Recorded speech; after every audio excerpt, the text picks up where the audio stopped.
স্বাগত জানাচ্ছি আজকের এই ব্যাট বিষয়ক সেমিনারে। আমাদের আজকের সেমিনার এখনই শুরু হবে। আমি প্রথমে দুঃখ প্রকাশ করছি যে একটু দেরিতে শুরু করার জন্য। আশা করছি আপনারা আজকের যে সেমিনার রয়েছেন, আমাদের মাঝে রয়েছেন রেজানুল মাশরাফি অন্তু ভাই। উনি আমাদেরকে আজকে আপনাদের ব্যাট বিষয়ক প্রশ্নগুলোর উত্তর দেবেন। সাথে সাথে আমাদের হোস্ট হিসেবে আপনি অনুষ্ঠানের সঞ্চালনা করবেন হাসান শাহরিয়ার ভাই, যিনি আমাদের স্ট্যান্ডিং কমিটির চেয়ারম্যান, ভাইস চেয়ারম্যান। শাহরিয়ার ভাই ভুল হলে বলে দিন। তো আচ্ছা, আমরা জানি আমাদের মেম্বারদের সাথে আজকে অনেকদিন ধরে আপনারা বিভিন্ন সময় আমাকে বিভিন্ন প্রশ্ন করছেন যে ব্যাট বিষয়ক, ব্যাট অফিস থেকে বিভিন্ন ফোন আসছে, আমরা কি করব, যাব কিনা, গিয়ে কি করব, ওরা কি বলবে, কি প্রশ্ন করলে কি উত্তর দেব, কি প্রশ্ন করলে কি উত্তর দেবো, এই বিষয়ে প্রশ্ন করেছেন। ই কমার্সের ব্যাট কত, কোন প্রোডাক্টের ব্যাট দেবো, কত পার্সেন্ট ব্যাট, ব্যাট রেজিস্ট্রেশন কিভাবে করবো, ব্যাটের চালান কিভাবে হবে, এই বিষয়গুলো নিয়ে প্রশ্ন করতেছে। কার সাথে যোগাযোগ করবো, কোন অফিসের মধ্যে পড়ছে, কোন এলাকার মধ্যে পড়ছে। আমরা আজকে যতটুকু সম্ভব আমি দুজনকে বলবো, আমি হাসান ভাইকে বলবো। হাসান ভাই যেহেতু একজন লয়ার, বিষয়গুলো উনি বুঝেন। আশা করি প্রশ্নোত্তরের মাধ্যমে বিষয়গুলো উঠে আসবে। হাসান ভাই হয়তো অনেক বিষয় আপনাদেরকে ইনপুট আউটপুট দিতে পারবে। সো আমরা আজকে লাইভে চলে যাই। আমি সবাইকে এই টেবিল পক্ষ থেকে আপনাদের সবাইকে আজকে স্বাগত জানাচ্ছি এবং হাসান ভাই এবং অন্তু ভাইকে ধন্যবাদ জানাচ্ছি আমাদের আজকের লাইভটা আমাদের একটু সময় দেওয়ার জন্য। হাসান ভাই, আপনি শুরু করে লাইভটা কন্টিনিউ করেন। ধন্যবাদ শোন ভাই। দর্শক আসসালামু আলাইকুম। E commerce association of Bangladesh ইক্যাবের পক্ষ থেকে আপনাদেরকে শুভেচ্ছা এবং স্বাগত জানাচ্ছি। আজকে আমাদের এই সেশনটি অত্যন্ত গুরুত্বপূর্ণ আপনাদের জন্য। আমরা আজকে সেশনটি রেখেছি ভ্যাট অন ই কমার্স এই বিষয়টি নিয়ে। আজকে আমাদের অতিথি আমাদের সাথে সংযুক্ত রয়েছেন অন্তু ভাই। তিনি আপনাদেরকে এই বিষয়গুলো নিয়ে জানাবেন, কথা বলবেন এবং আমরা বিভিন্ন বিষয়ে তার কাছে জানবো। লাইভ চলাকালীন সময়ে দর্শক আপনাদের যারা প্রশ্ন রয়েছেন, আপনারা যারা আমাদের লাইভটি দেখছেন, তারা সরাসরি আমাদেরকে প্রশ্ন করতে পারেন। আমাদের কমেন্টস অংশে প্রশ্ন করলে আমরা সেই কমেন্টস এর প্রশ্নের জবাবটি আমাদের আজকের অতিথি আপনাদেরকে দেওয়ার চেষ্টা করবেন। আমরা আজকে শুরু করি। অন্তু ভাই কেমন আছেন? জি, আসসালামু আলাইকুম হাসান ভাই। জি আলহামদুলিল্লাহ ভালো আছি। ধন্যবাদ আপনাদের সবাইকে যে একটা ই কমার্সের ইক্যাবের ফোরামের মাধ্যমে আজকে আমি সকলের সামনে আমার এই ক্ষুদ্র জ্ঞান নিয়ে আপনাদের সামনে হাজির হয়েছি। আমি আমার সাধ্যমতন চেষ্টা করব আমার যতটুকু জ্ঞান আছে সেটা দিয়ে আপনাদের সবাইকে যে পরিমাণ হেল্প করা যায় ভ্যাট সম্পর্কে একটা বেসিক আইডিয়া দেওয়ার। সো আমি শাহরিয়ার ভাইয়ের অনুমতি ক্রমে আমি ছোট্ট একটা প্রেজেন্টেশন রেডি করেছি কিছু বেসিক জিনিস আলোচনা করার জন্য। আমার মনে হয় যে বেসিক জিনিসগুলো সবার সাথে আলোচনা করার পরে হচ্ছে আমরা কোশ্চেন অ্যান্সারে যাওয়াটা ভালো। এই জায়গা থেকে অনেকের হয়তো বা কিছু জিনিসের অ্যান্সার তারা পেয়ে যাবে। ঠিক আছে, তাহলে আমরা প্রেজেন্টেশনটা দেখি। দর্শক, আমরা অন্তু ভাইয়ের একটি প্রেজেন্টেশন আমাদের দেখাচ্ছেন ভ্যাট অন ই কমার্স এর যে বিষয়, সেই বিষয়ের উপরে আপনারা এই প্রেজেন্টেশনটি দেখুন এবং আপনাদের প্রশ্ন, এরপরে যদি কোনো প্রশ্ন থাকে আপনারা আমাদের কমেন্টস অংশে প্রশ্নগুলো করুন। তো আমরা প্রেজেন্টেশনটি দেখি।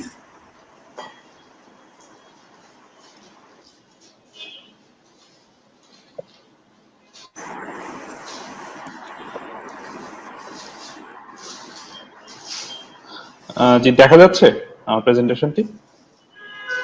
অন্তু ভাই আমরা দেখতে পাচ্ছি না এখনো। আপনি শেয়ার স্ক্রিন অংশে দিয়ে দেন। শেয়ার স্ক্রিন অপশন দেওয়া আছে।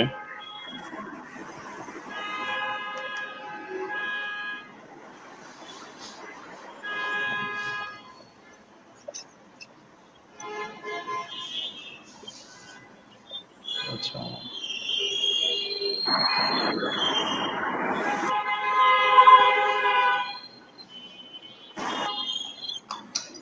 এখন দেখা যাচ্ছে?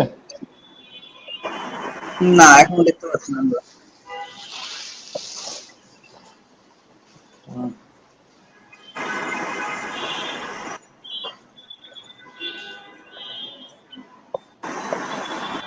আমার এই জায়গায় শো করতেছে কিন্তু দেখাচ্ছে, সরি যদিও, কিন্তু আমরা তো এখানে পাচ্ছি না।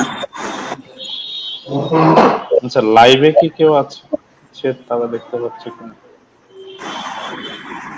আচ্ছা, আমি ছোট করে আলোচনা করে যাই, তাহলে হচ্ছে সবাই জন্য বুঝতে সুবিধা হবে। যেহেতু আমি এই জায়গায় শেয়ার দিয়ে রেখেছি, আশা করি সবাই দেখতে পাবেন। ভ্যাট অ্যাক্ট, নতুন আমাদের যে ভ্যাটটা নিয়ে আমরা কথা বলতেছি, ভ্যাট আপনারা সবাই জানেন যে ভ্যাট অ্যাক্ট 2018 এর 1 জুলাই থেকে, সরি 19 এর 1 জুলাই থেকে কার্যকর হয়েছে। সেই ভ্যাট অ্যাক্টের মাধ্যমে হচ্ছে আমরা আপনাদের সবাইকে নতুন ভ্যাট রেজিস্ট্রেশন করতে হচ্ছে, এবং সেই জায়গায় হচ্ছে সেই ভ্যাট অ্যাক্টে আপনাদেরকে নতুন কিছু গাইডলাইন আসছে এবং নতুন কিছু সকলের জন্য বিভিন্ন নির্দেশনা এসেছে, যা পুরাতন ভ্যাট অ্যাক্টের থেকে চলতেছিল। সো আমার মনে হয় আমি ভ্যাট, এই যে নতুন ভ্যাট অ্যাক্ট এসেছে সেই জায়গায় হচ্ছে ভ্যাট রেজিস্ট্রেশন প্রথম একটা জিনিস, যে জায়গায় হচ্ছে সকলের ভ্যাট রেজিস্ট্রেশন কাদের করতে হবে কাদের করতে হবে না, সেই জিনিসটা নিয়ে আমি প্রথমে যদি বলি, কারো যদি অ্যানুয়াল টার্নওভার হচ্ছে 50 লাখ টাকার নিচে হয়ে থাকে, সেক্ষেত্রে তার হচ্ছে নতুন অ্যাজ পার ভ্যাট অ্যাক্ট 2012 অনুযায়ী হচ্ছে তাদেরকে ভ্যাট রেজিস্ট্রেশন করতে হবে না। কারো যদি annual turnover more than 50 lakh but less than 3 crore হয়, সেক্ষেত্রে he will be register for enlistment. And কারো দেন থার্ড ক্যাটাগরি হচ্ছে কারো অ্যানুয়াল টার্নওভার যদি 3 কোটি টাকার উপরে হয়, হি will be register for VAT. এখন এই জায়গায় কথা আসতে পারে প্রথমেই যে register for enlistment and registration for VAT, এই দুইটার মধ্যে ডিফারেন্সটা কি? আর ডিফারেন্সটা হচ্ছে ভ্যাট রেটে। যারা এনলিস্টমেন্ট করবেন তাদের জন্য যে ভ্যাট রেট, এবং হচ্ছে যারা আপনার রেজিস্টার ফর ভ্যাট তাদের জন্য ভ্যাট রেট দুইটা ডিফারেন্ট। সো যারা এনলিস্টেড তাদের হচ্ছে আগের যেটা ছিল হচ্ছে আমরা জানতাম হচ্ছে প্যাকেজ ভ্যাট বা ট্রেড ভ্যাট। যারা এনলিস্টমেন্ট করছেন তাদের জন্য হচ্ছে ওই নতুন আইনে হচ্ছে এনলিস্টমেন্টের জন্য হচ্ছে একটা ভ্যাট রেট প্রপোজ করা আছে, সেটা দিয়ে তারা ভ্যাট দিবেন।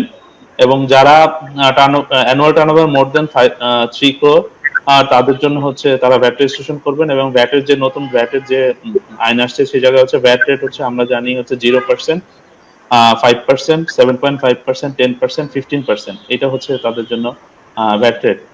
এই রেজিস্ট্রেশনের ক্ষেত্রে যদি আমরা যাই, সেক্ষেত্রে হচ্ছে অ্যাজ পার ভ্যাট অ্যাক্ট 2012 এই জায়গায় কিছু ম্যান্ডেটরি রেজিস্ট্রেশন ফিল করা হয়েছে অ্যাজ পার ল। সেটা হচ্ছে goods and service subject to supplementary duty. কেউ যদি কোনো গুডস অ্যান্ড সার্ভিস প্রোভাইড করেন বা ইম্পোর্ট করেন, যেটা এগেইনস্টে সাপ্লিমেন্টারি ডিউটি দিতে হয়, তাদেরকে অবশ্যই ভ্যাট রেজিস্ট্রেশন নিতে হবে। কোনো বিজনেস যদি কোনো টেন্ডারে পার্টিসিপেট করে, তাকে ভ্যাট রেজিস্ট্রেশন নিতে হবে। যে কোনো ইন্স্যুরেন্স কোম্পানিকে অবশ্যই ভ্যাট রেজিস্ট্রেশন নিতে হবে। ইম্পোর্টার বা exporter, import export registration certificate আসলে VAT registration the BIN number ছাড়া হয় না। সো যে কেউ যদি ইম্পোর্টার বা এক্সপোর্টার হন, তাকে ভ্যাট রেজিস্ট্রেশন নিতে হবে। লিমিটেড কোম্পানির ক্ষেত্রে অবশ্যই ভ্যাট রেজিস্ট্রেশন নিতে হবে। এনজিওর ক্ষেত্রে ভ্যাট রেজিস্ট্রেশন নিতে হবে। এই জায়গায় নতুন করে যেটা ইনক্লুড হয়েছে, আগে মিনিস্ট্রির ভ্যাট রেজিস্ট্রেশন লাগতো না, কিন্তু এখন নতুন ভ্যাট আইন অনুযায়ী মিনিস্ট্রিরও ভ্যাট রেজিস্ট্রেশন নিতে হবে, এডুকেশনাল ইনস্টিটিউশনের ভ্যাট রেজিস্ট্রেশন নিতে হবে, এবং গভর্নমেন্ট অর্গানাইজেশনকেও ভ্যাট রেজিস্ট্রেশন নিতে হবে। আগে 1991 এর যে আইনটা ছিল সেই জায়গায় হচ্ছে ministry, education institution, government organisation কে আসলে ভ্যাট রেজিস্ট্রেশন নিতে হতো না, কিন্তু নতুন আইনে এই জিনিসগুলো ম্যান্ডেটরি করে দিয়েছে। Semi government organisation, local authority, autonomous body, banking and non banking financial ইনস্টিটিউশনকেও ভ্যাট রেজিস্ট্রেশন নিতে হচ্ছে। এই সম্পর্কিত একটি সার্কুলার আছে, গভর্নমেন্ট অর্ডার যেটা 17 এবং ডেটেড হচ্ছে 17 জুলাই 2019। এটাকে যদি আমরা দেখি তাহলে হচ্ছে আমরা আসলে এই অর্ডারটা যখন আমরা যদি দেখি, সেক্ষেত্রে হচ্ছে আমরা কাকে কাকে ম্যান্ডেটরি ভ্যাট রেজিস্ট্রেশন নিতে হবে এই জিনিসটা আমরা জানতে পারবো অ্যাজ পার গভর্নমেন্ট রুলস অনুযায়ী। সো দেন আসতেছে হচ্ছে আপনার information required for VAT registration. একটা ভ্যাট রেজিস্ট্রেশন নেওয়ার জন্য কি কি ইনফরমেশন রিকোয়ার্ড হয় সেইটা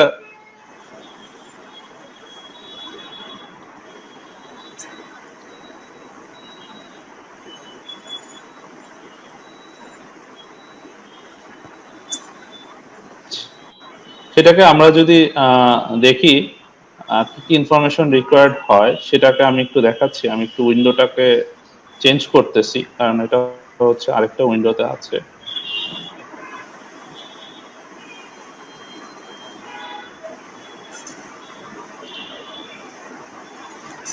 আহ, একটা ভ্যাট রেজিস্ট্রেশন নেওয়ার সময় হচ্ছে ভ্যাট অনলাইনে সবাইকে রেজিস্ট্রেশন করতে হয়, এবং সেই জায়গায় হচ্ছে ভ্যাট রেজিস্ট্রেশন নেওয়ার জন্য হচ্ছে আপনার বিজনেস টাইপটা কি সেটা হচ্ছে আগে আইডেন্টিফাই করতে হয়। ভ্যাট রেজিস্ট্রেশন যারা নিচ্ছেন তারা proprietorship, partnership, private limited, public limited বা international organisation, diplomatic mission, government organisation, NGO, এটাকে সিলেক্ট করতে হয়। দেন আসতেছে হচ্ছে উইথহোল্ডিং এন্টিটি কি আছে নাকি, সেই উইথহোল্ডিং এন্টিটি কিনা, সেই উইথহোল্ডিং এন্টিটি বলতে তাকে হচ্ছে অ্যাট সোর্সে ভ্যাট ডিডাকশন করতে হবে কিনা, সেই জিনিসটাকে তাকে দেখতে হয়। দেন আসতেছে হচ্ছে আপনার ট্রেড লাইসেন্সের ইনফরমেশন লাগবে। আপনার কোম্পানি যদি ইনকর্পোরেশন হয়ে থাকে আরজিসি ইনফরমেশনটা লাগবে।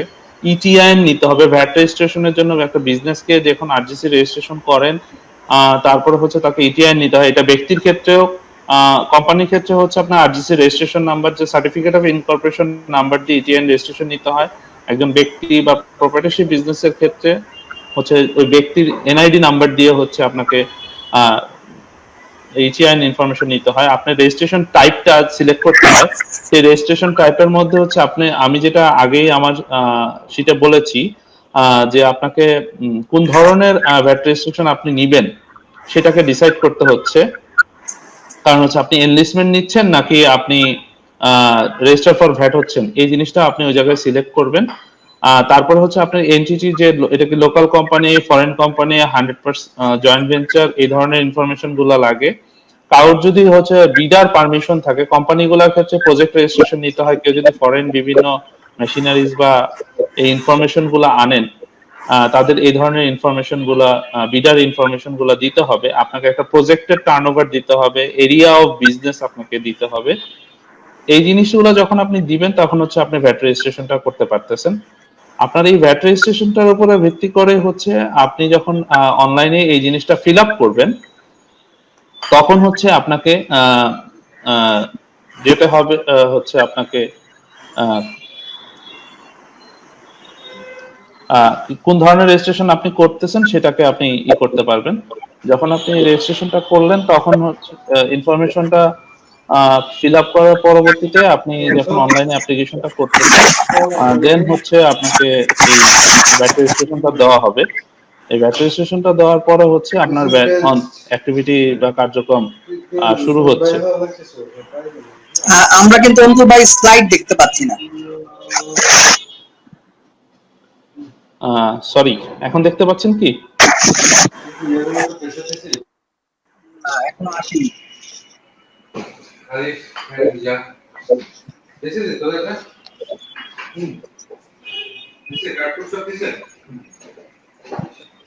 এখন এসছে? জি, আচ্ছা। আমি এই স্লাইডটাকে যেটাতে ছিলাম সেটা হচ্ছে কেন কি কি ইনফরমেশন রিকোয়ার্ড ছিল সেটা আমি আমাদের বললাম।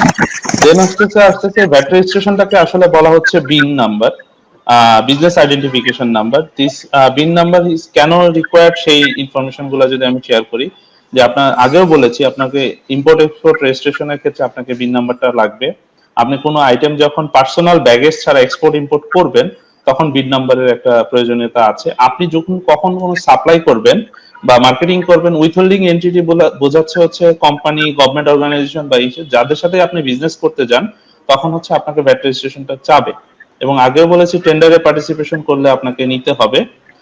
Enlistment with any authority or organisation, আমাদের অনেক সময় প্রয়োজন হয় হচ্ছে বিভিন্ন অর্গানাইজেশনের সাথে এনলিস্টমেন্ট করতে হয়। ট্রেড বডি বলি বা আপনি গভর্নমেন্টের কোনো প্রজেক্টে কাজ করতে হলে তাদের সাথে বিভিন্ন এনলিস্টমেন্টের প্রয়োজন হয়।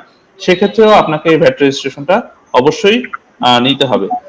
অনেকে যারা হচ্ছে এক্সপোর্ট ওরিয়েন্টেড বিজনেস করেন তাদের বন্ডেড লাইসেন্সের প্রয়োজন হয়, সেক্ষেত্রে হচ্ছে আপনাকে ভ্যাট রেজিস্ট্রেশন লাগবে।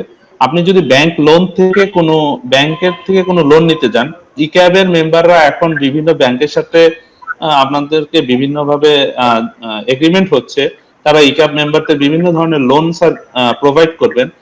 সেই লোনগুলোর জন্য হচ্ছে আপনি যখন অ্যাপ্লাই করবেন, ব্যাংক অবশ্যই আপনাকে এই ভ্যাট রেজিস্ট্রেশন বা বিন নাম্বারটা আপনার কাছ থেকে চাবে। আদারওয়াইজ আপনাকে সে লোনটা দিতে পারবে না, কারণ ব্যাংকের যে চেকলিস্ট আছে বাংলাদেশ ব্যাংকের গভর্নেন্স অনুযায়ী, তাকে আপনাকে অবশ্যই একটা কোম্পানি হলে বা প্রপার্টারশিপ বিজনেস বা পার্টনারশিপ বিজনেস হলে আপনাকে অবশ্যই ভ্যাট রেজিস্ট্রেশনটা থাকতে হবে। আর any other case determined by the board, মানে দ্যাট মিনস এনবিআর যদি ডিসাইড করে অন্য কোনো পারপাসে আপনাকে ভ্যাট রেজিস্ট্রেশন ম্যান্ডেটরি, সেক্ষেত্রে আপনি সেটাকে নিতে হবে। সেটা টাইম টু টাইম এনবিআর আসলে এই জিনিসটাকে ডিফাইন করে। দেন আমরা যদি যাই, আমরা যে রেজিস্ট্রেশন গুলো করছি, ভ্যাট রেজিস্ট্রেশন গুলো আমরা করব, সেই রেজিস্ট্রেশন গুলো আসলে মোস্ট অফ দ্য কেসে হচ্ছে ভ্যাট রেজিস্ট্রেশন গুলো সেন্ট্রাল রেজিস্ট্রেশন নিচ্ছেন না ব্রাঞ্চ রেজিস্ট্রেশন নিচ্ছেন। আমি সেন্ট্রাল রেজিস্ট্রেশনটা কেন এই জায়গায় বলতেছি, ই কমার্সে যারা বিজনেস করেন তাদের বিভিন্ন জায়গায় ওয়্যারহাউস থাকতে পারে, বা ব্যবসা পরিচালনা করার জন্য বিভিন্ন আপনাকে লোকেশনে বিজনেস করতে পারে। সেই পার্সপেক্টিভ থেকে আসলে আপনি সেন্ট্রাল রেজিস্ট্রেশন নেবেন না ব্রাঞ্চ রেজিস্ট্রেশন নেবেন, সেটা অনেক ইম্পর্টেন্ট। সেন্ট্রাল রেজিস্ট্রেশন আপনি যখন নেবেন, সেটার জন্য অ্যাকর্ডিং টু এসআরও 263 আপনাকে সেন্ট্রাল রেজিস্ট্রেশন কি কি কারণে নিতে পারবেন আপনি সেটার একটা আমি করছি। আপনি যদি কোনো ম্যানুফ্যাকচারার হন, প্রোডাক্টস বা supply similar type of goods যদি 2 or more প্লেস থেকে আপনি ম্যাটেরিয়াল অ্যাক্টিভিটি, ইকোনমিক অ্যাক্টিভিটি পরিচালনা করেন, আপনার যদি একটা সেন্ট্রাল ইউনিট থাকে, কমার্শিয়াল ইম্পোর্টার যদি হন, ingredients of a small goods in address of its central unit and supplies to the same through its own and control sales depot, যারা একটা সেন্ট্রাল ইউনিটের মাধ্যমে আপনি ইম্পোর্ট করতেছেন, কিন্তু নিজস্ব ডিপো বা সেলস সেন্টারের মাধ্যমে আপনি যখন এই প্রোডাক্টটা বিক্রি করবেন, তখন হচ্ছে আপনাকে সেন্ট্রাল রেজিস্ট্রেশনটা নিতে হবে।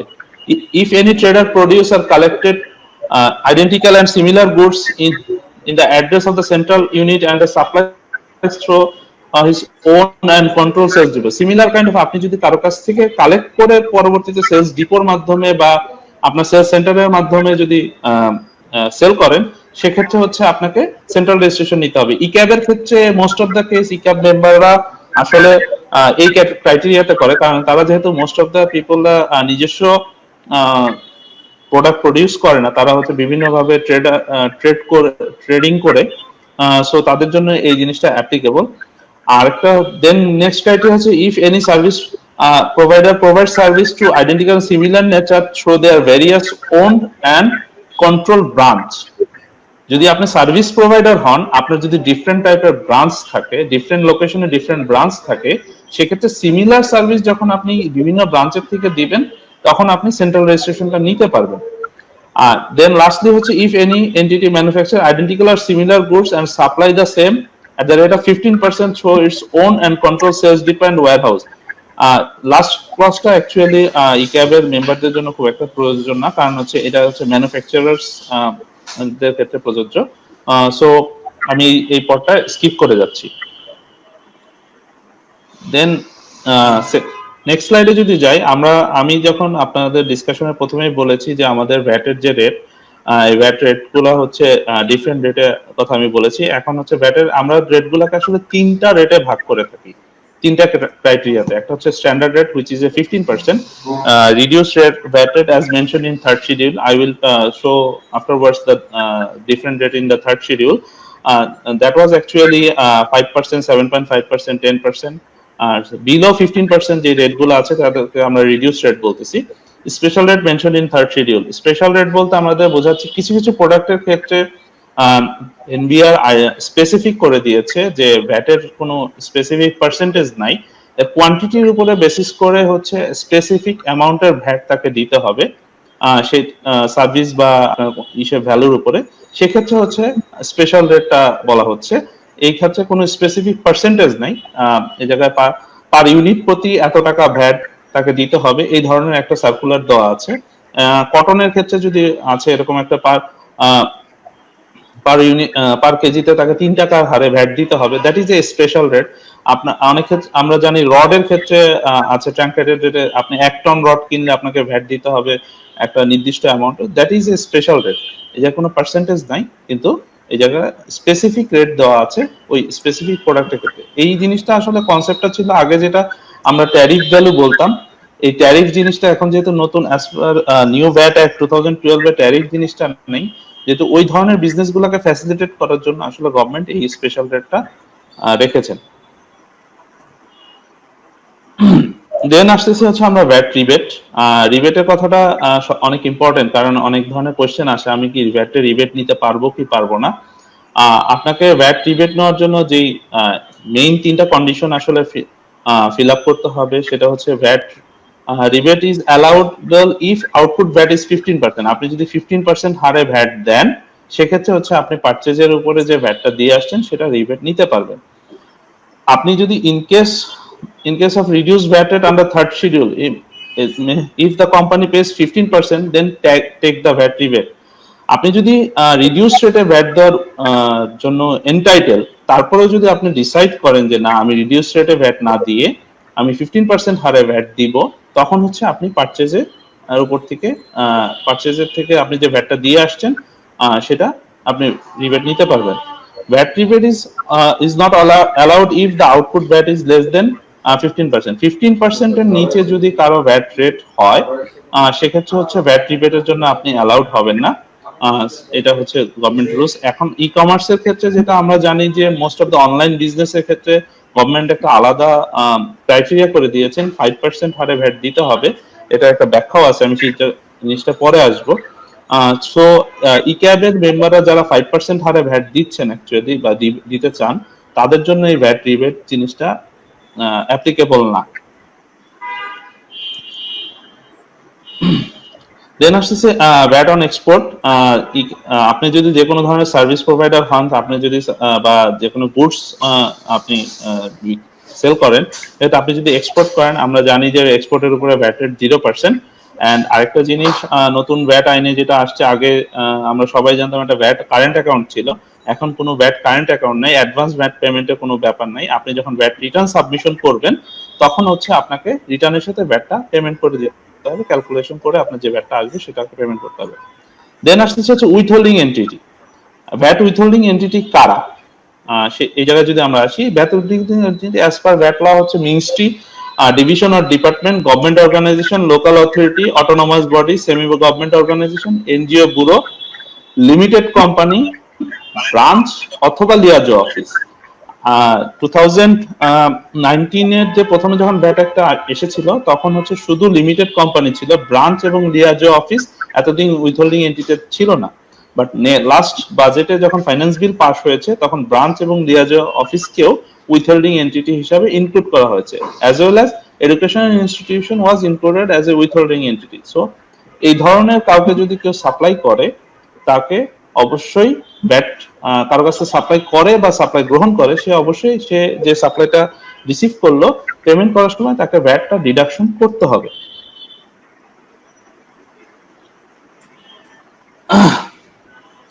দেন হচ্ছে limitation and timelines of VAT withholding entity. Any VAT withholding entity, mostly আমরা এই জায়গায় যেহেতু ই ক্যাবের বিভিন্ন মেম্বাররা আছেন যারা বিভিন্ন কোম্পানি, তাদের ক্ষেত্রে যেটা সবচেয়ে প্রযোজ্য, withholding entity are not allowed to receive any purchase from the supplier without মূসক 6.3। মূসক 6.3 ওয়াজ প্রিভিয়াসলি ইট ওয়াজ মূসক 11, মূসক 11 যেটা, সেটা এখন হচ্ছে sales invoice as per VAT law is মূসক 6.3। Withholding entities are not allowed to make any payment from any purchase without মূসক 6.3। অনেক ক্ষেত্রে আসে, বিভিন্ন সময় কোয়েশ্চেন আসে যে আমি যখন পারচেজ সাপ্লায়ার কাছ থেকে কিনলাম, তখন আমাকে মূসকটা দিচ্ছে না সাপ্লায়ার, কিন্তু আমাকে সাপ্লায়ার বলতেছে যে আমাকে পরবর্তীতে যখন আমি পেমেন্ট করব তখন মূসকটা প্রোভাইড করবে।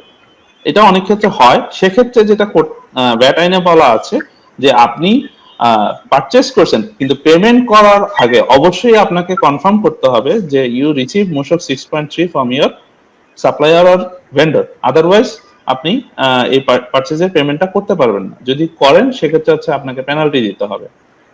আর VAT withhold are required to deposit within 15 days of making the payment. The issue withholding VAT certificate within third day in 3 copies. কেউ যদি যে উইথহোল্ডিং এন্টিটি হিসাবে ভ্যাট ডিডাকশন করে রাখেন, সেই ভ্যাট ডিডাকশনের 15 দিনের মধ্যে হচ্ছে এই ভ্যাটের অ্যামাউন্টটা গভর্নমেন্ট ট্রেজারিতে জমা দিবেন, এবং ট্রেজারিতে জমা দেওয়ার 3 দিনের মধ্যে সেই মূসক 6.6 যেটা উইথহোল্ডিং সার্টিফিকেট বলতেছে ভ্যাটের, সেই জিনিসটা, সেই সার্টিফিকেটটা আপনার ভেন্ডরকে প্রোভাইড করতে হবে। দেন হচ্ছে record keeping of the VAT documentation for export oriented organisations, it is 3 years. For non-export other business entities is 5 years. Then আসতেছে হচ্ছে আমরা VATs, different VAT rates and goods and service, that is a third schedule. I am. I will show you the third schedule, the sample third schedule here.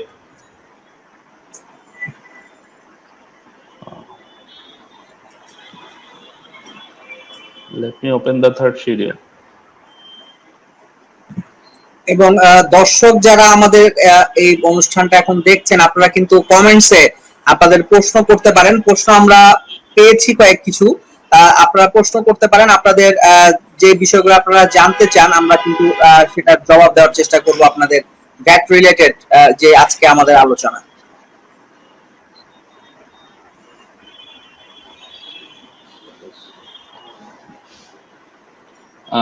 Shahriar ভাই, স্ক্রিনটা কি দেখা যাচ্ছে? না, screen দেখা যাচ্ছে না, আপনি স্ক্রিনটা শেয়ার করে দেন।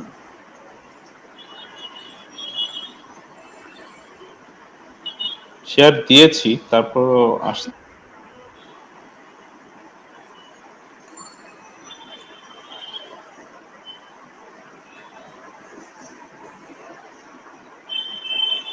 দর্শক, আমরা আজকে কথা বলছি আমাদের আজকের অতিথি সাথে ভ্যাট অন ই কমার্স বিষয় নিয়ে। আপনারা আপনাদের প্রশ্ন ভ্যাট বিষয়ক এবং যদি আপনাদের জানার থাকে বা আপনাদের কোনো ধরনের সমস্যা থাকে যে ভ্যাট বিষয়গুলো নিয়ে, সেটি আপনারা আমাদের কমেন্টস অংশে লিখে দিন। আমাদের অতিথি আপনাদেরকে সেই বিষয়ের আপনাদের সমাধান দিবেন। সরি, আমার লাইনটা ড্রপ করেছিল কোনো কারণে। আমি আবার আমার প্রেজেন্টেশনে চলে যাচ্ছি।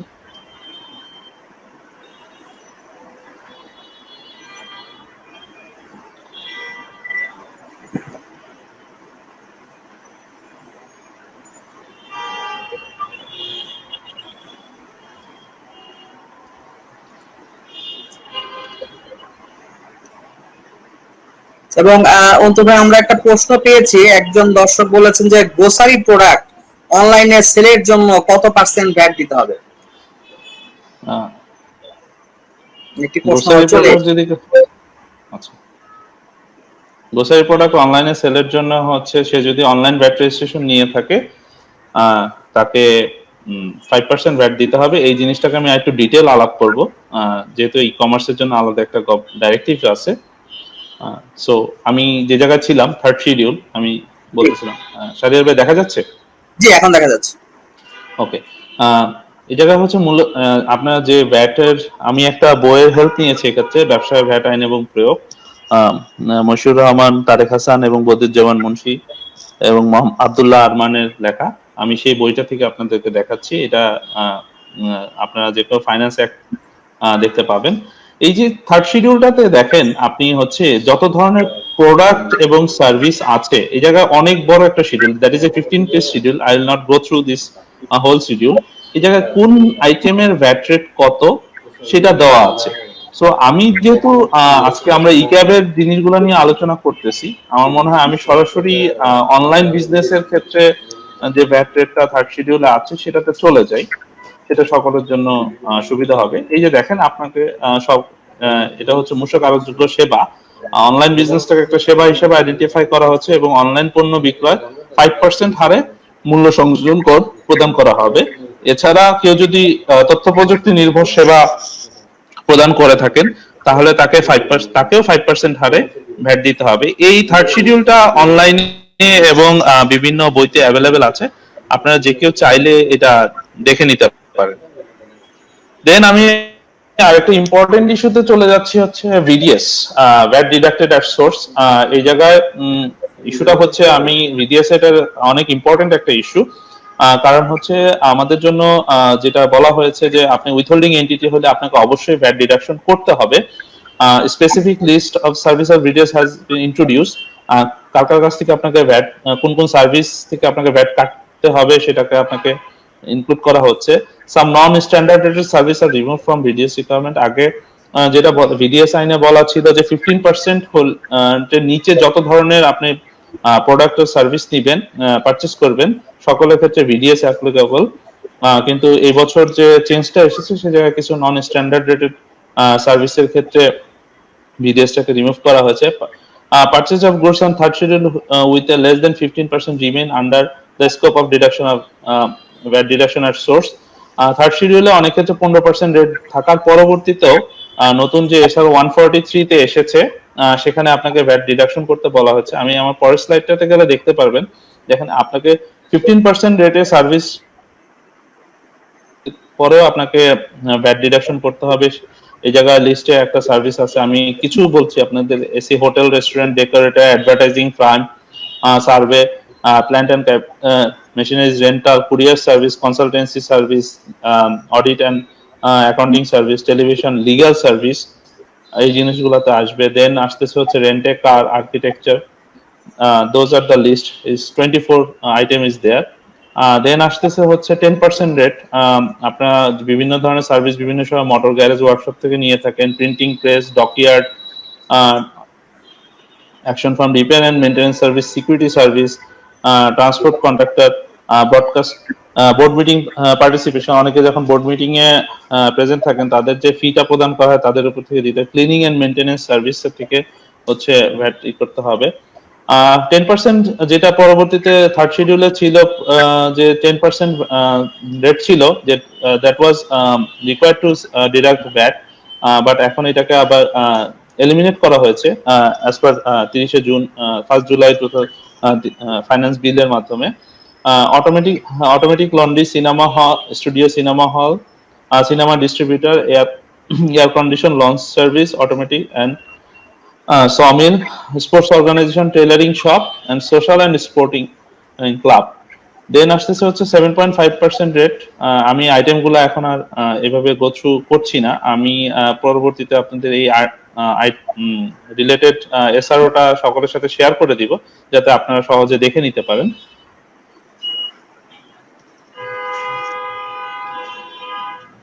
সো এখন আমি যদি আসি আমাদের মোস্ট ইম্পর্টেন্ট পার্ট, যেটার জন্য আমরা সকলে আপনাদের সাথে আলোচনা করতেছিলাম, VATs on online goods sales. যে অনলাইনে সকলে যে গুড সেল করতেছেন তাদের জন্য যে আলাদা একটা ব্যাখ্যা দেওয়া হয়েছে বাংলাদেশ সরকার থেকে, এনবিআর থেকে, অক্টোবর 2019-এ। এই জায়গায় দেখেন বলা আছে অনলাইনে পণ্য বিক্রয় বা সেবার ক্ষেত্রে মূল্য সংযোজন আদায় সংক্রান্ত দিক নির্দেশনা।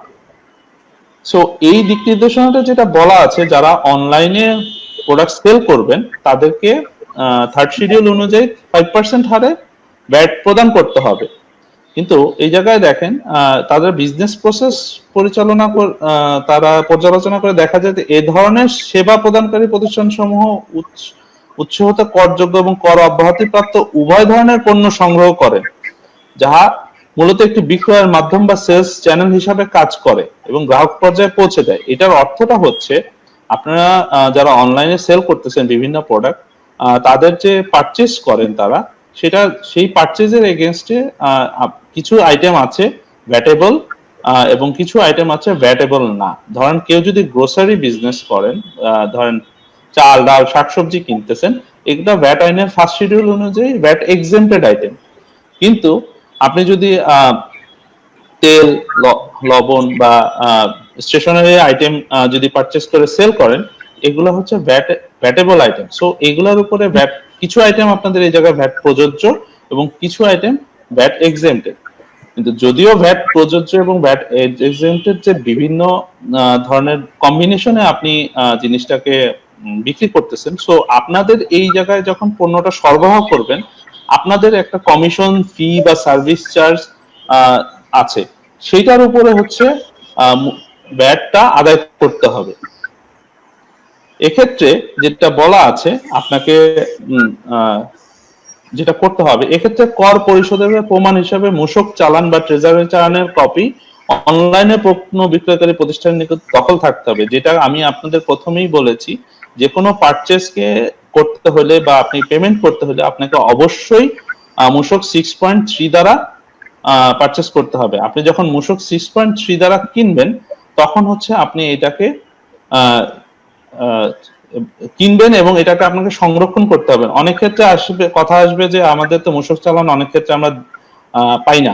সেক্ষেত্রে আপনি যখন মূসক চালান না পাচ্ছেন, কোনো কারণে যদি না পান, সেক্ষেত্রে আপনাকে ট্রেজারি চালানের কপি সংগ্রহ করতে হবে। এই জায়গায় আরেকটা জিনিস বলা আছে, দেখেন প্রথম তফসিলে তালিকাভুক্ত মূসক অব্যাহতি প্রাপ্ত পণ্য যেমন শাকসবজি, মাছ, চাল, ডাল, মৎস্য ইত্যাদি গ্রাহক পর্যায়ে পৌঁছে দেওয়ার ক্ষেত্রে সেবা মূল্য প্রাপ্ত হন, সেক্ষেত্রে উক্ত সেবা মূল্যের বিপরীতে 5% হারে মূসক প্রযোজ্য হবে, কেননা সরবরাহকৃত পণ্য সমূহ প্রথম তফসিল দ্বারা অব্যাহত হলেও অনলাইনে পণ্য বিক্রয় বা সেবা অব্যাহতি প্রাপ্ত নয়।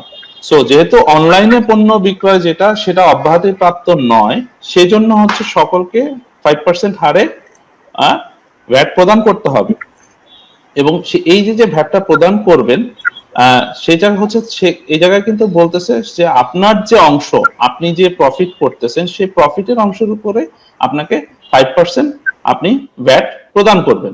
সো এই জায়গায় যদি আমরা এইভাবে যাই, সো আপনাদের অনলাইনে যারা পণ্য বিক্রয় করতেছেন তাদের আসলে গ্রস প্রফিট যেটা, গ্রস প্রফিটের উপরে আপনার সেলস প্রাইস এবং পারচেজ প্রাইসের যে ডিফারেন্স সেটার উপরে 5% হারে আপনাদেরকে ভ্যাট প্রদান করতে হবে। দেন আসতেছে হচ্ছে আমাদের যে নতুন ভ্যাট আইনের যে বিভিন্ন মূসক গুলা আসছে, সেটা হচ্ছে ইনপুট আউটপুট কোএফিসিয়েন্ট ডিক্লারেশন। যখন আপনি রিবেট নিতে যাবেন তখন অবশ্যই আপনাকে ইনপুট আউটপুট কোএফিসিয়েন্টের একটা ডিক্লারেশন দিতে হয়, দ্যাট ইজ এ মূসক 4.3। দেন আসতেছে পারচেজ বুক, দ্যাট মূসক 6.1, that was mandatory for everyone to maintain this purchase book. Then sales book, that was 6.2 মূসক, this one also mandatory for everyone for sales of the product. Then আসতেছে হচ্ছে purchase and sales account, মূসক 6.2.1। যারা trading business করেন, শুধু হচ্ছে পণ্যটা কিনে বিক্রি করে দেন, তাদের জন্য হচ্ছে 6.2.1। এটা অনলাইনের ক্ষেত্রে প্রযোজ্য না, যারা ট্রেডার হিসাবে ভ্যাট রেজিস্ট্রেশনটা নেন তাদের জন্য এই জিনিসটা প্রযোজ্য। দেন আসতেছে মূসক 6.3, দ্যাট ওয়াজ এ ভ্যাট চালান, যেটা কথা আমরা প্রথম থেকেই বলতেছি যে আপনি যখন যে কোনো পারচেজ করবেন বা আপনি যখন সেল করবেন তখন আপনাকে এই ভ্যাট চালানটা আপনাকে দিতে হবে। Invoice for contract manufacturer 6.4, inter company product transfer, যখন আপনি সেন্ট্রাল রেজিস্ট্রেশন নেবেন তখন হচ্ছে আপনার ব্রাঞ্চে যখন আপনি প্রোডাক্টটা একটা ব্রাঞ্চ থেকে আরেকটা প্রোডাক্টের ব্রাঞ্চে ট্রান্সফার করবেন, আপনি মূসক 6.5 দিয়ে ট্রান্সফার করবেন। দেন আসছে ক্রেডিট নোট এবং ডেবিট নোট। আমি আপনাদের সুবিধার জন্য এই জায়গায় মূসকগুলার ছবি ইনপুট করেছি, আপনারা দেখলে হয়তো বুঝতে পারবেন যে কি কি জিনিস এই জায়গায় ইনপুট করতে হয়। এই জায়গায় প্রত্যেকটা ফর্মই বাংলায়। সো এই জায়গায় পণ্যের বা সেবার কোড বা পণ্য বা সেবার নাম, সরবরাহের একক, বিবরণ কি, অপচয়ের পরিমাণ, এই জিনিসগুলো মোস্ট ইম্পর্টেন্ট থিং ফর মূসক 4.3। এটা আসলে ই কমার্সের সবাই যেহেতু 5% হারে ভ্যাট দেন, দিবেন বা দিচ্ছেন, এই জন্য তাদের জন্য এই ইনপুট আউটপুট কোএফিসিয়েন্টের প্রয়োজনীয়তা নাই মোস্ট অফ দ্য কেস। দেন আসতেছে হচ্ছে পারচেজ রেজিস্টার। এই জায়গায় হচ্ছে আপনি যত ধরনের পারচেজ করতেছেন সেই পারচেজ রেজিস্টারে এন্ট্রি করতে হবে। এটা আপনি যখন মূসক 6.3 এর মাধ্যমে পারচেজ করবেন, এই জায়গায় যে ইনফরমেশন গুলো আপনার প্রয়োজন সেগুলো আপনি ওই 6.3 থেকে কালেক্ট করে মূসক রেজিস্টারে ফিল আপ করবেন। দেন হচ্ছে সেলস রেজিস্টার, দ্যাট ইজ আপনি যখন যে কোনো সেলস করবেন, আপনি এই সেলসটা করতেছেন সেই ইনফরমেশন কার কাছে করলেন সেই ইনফরমেশন গুলা এই সেলস রেজিস্টারে ইনক্লুড করতে হবে। Then purchase and sales register, that is for the trader, আমি আগেই বলেছি। মোস্ট ইম্পর্টেন্ট জিনিসটা দেখায় মূসক 6.3, এটাকে কর চালান পত্র বলা হয়, যেটাকে সেই জায়গায় হচ্ছে কি আসতেছে, আপনি যে প্রোডাক্টটা সেল করতেছেন নিবন্ধিত ব্যক্তির নামে যে প্রোডাক্টটা সেল করতেছে তার নাম থাকবে। এই জায়গায় যদি XYZ কোম্পানি প্রোডাক্টটা সেল করে তাহলে XYZ কোম্পানির নাম থাকবে, নিবন্ধিত ব্যক্তির বিন নাম্বার সেই জায়গায় থাকবে, চালানপত্র ইস্যুর ঠিকানা, নিবন্ধিত ব্যক্তির ঠিকানাটা এই জায়গায় ইনপুট করতে হবে। ক্রেতার নাম হচ্ছে যার কাছে আপনি সেল করতেছেন প্রোডাক্টটা, সে হচ্ছে এই জায়গায় ক্রেতা, তার নাম, তার বিন নাম্বার, ঠিকানা এবং সরবরাহ গন্তব্যস্থল এবং যানবাহনের প্রকৃতি ও নম্বর, সরবরাহ কোথায় প্রোডাক্টটা পাঠাচ্ছেন এবং কিভাবে পাঠাচ্ছেন, চালান নম্বর, এটা সিকোয়েন্সিয়াল হতে পারে। আপনারা মূসক এই 6.3 বাজারে কিনতে পাওয়া যায়, আপনারা যদি কিনে নেন সেক্ষেত্রে সেই জায়গায় একটা সিকোয়েন্সিয়াল নাম্বার থাকে, অথবা আপনারা যদি কেউ অটোমেটেড কম্পিউটার জেনারেটেড অটোমেটেড ভাবে তৈরি করে নিতে চান, এটাও তৈরি করে নিতে পারেন। সেক্ষেত্রে হচ্ছে আপনাদের এনবিআর এর অ্যাপ্রুভাল নিতে হবে, সেই ইনফরমেশন গুলো যে অটোমেটিক চলে আসবে। এই জায়গায় বাকি জিনিসগুলো আসলে সকলের যে কেউ দেখলে বুঝতে পারবেন, আমি আর ডিটেইল আলোচনায় যাচ্ছি না। ছাপানো ফর্মটি আপনি বলেছেন যে পাওয়া যাবে, এটি আসলে যারা ব্যবহার করতে চান তারা কোথা থেকে আসলে সংগ্রহ করে নেবেন? এই ছাপানো ফর্মগুলো আসলে যারা ব্যবহার করতে চান তাদের বিভিন্ন ভ্যাট অফিসগুলো যেটা আছে ঢাকা উত্তর, দক্ষিণ, পূর্ব এবং পশ্চিম এদের আশেপাশে দেখবেন যে স্টেশনারি দোকানগুলো তারা বিক্রি করেন, অথবা এনবিআর এর সামনে যে বই বিক্রি করে যে দোকানগুলো আছে সেই দোকানগুলোতে যোগাযোগ করলেও আপনারা এই 56 ফর্মটা পেয়ে যাবেন। কেউ যদি মনে করেন যে না আমি বাইরের থেকে 56 ফর্ম কিনবো না, সিমিলার ওয়েতে আমি বইটা নিজে ছাপিয়ে নিব, সেটাও করতে পারেন। সেক্ষেত্রে যেটা আপনাকে আমরা যেমন মানি রিসিট বা অন্য যে কোনো ইনভয়েস বইতে যেমন ক্রোনোলজিক্যাল নাম্বারিং মেনটেন করি, সেই নাম্বারটা আপনাকে মেনটেন করতে হবে। সেটাকে কিনেই নিতে।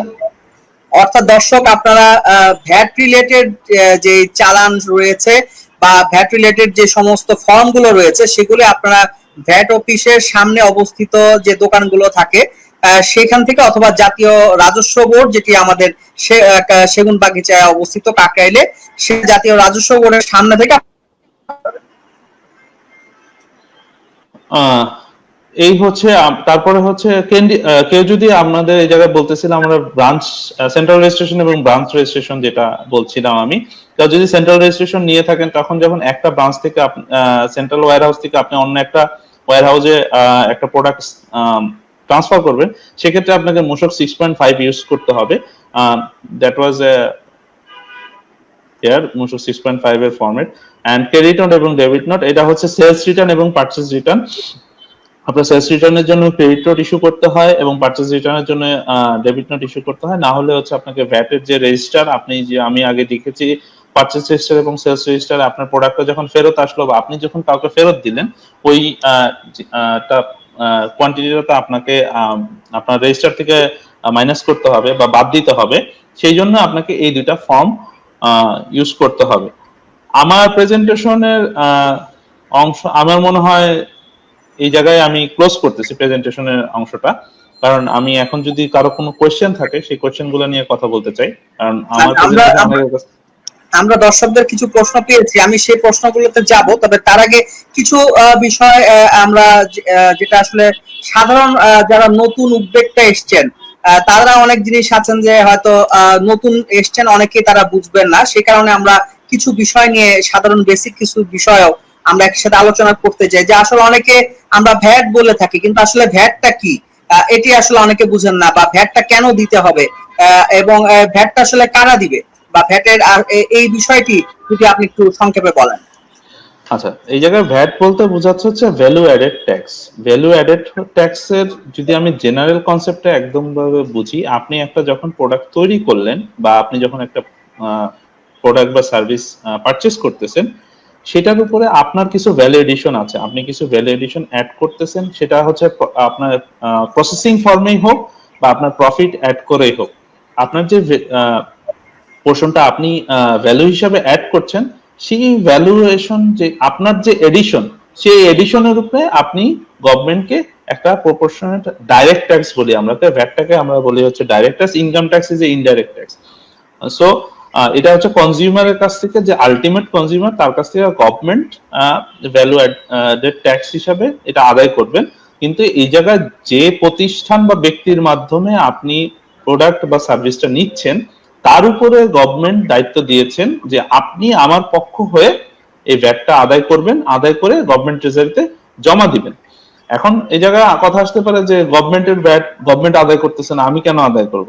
কারণ আপনি যখন কোম্পানি বা বিজনেসের রেজিস্ট্রেশন নিয়েছেন, অ্যাজ পার বাংলাদেশ গভর্নমেন্ট এবং যে রুলস আছে, সেই জায়গায় আপনি এগ্রি করেছেন গভর্নমেন্ট পক্ষ থেকে আপনাকে যে দায়িত্বগুলো দেওয়া হয়েছে আপনি সঠিকভাবে পালন করবেন।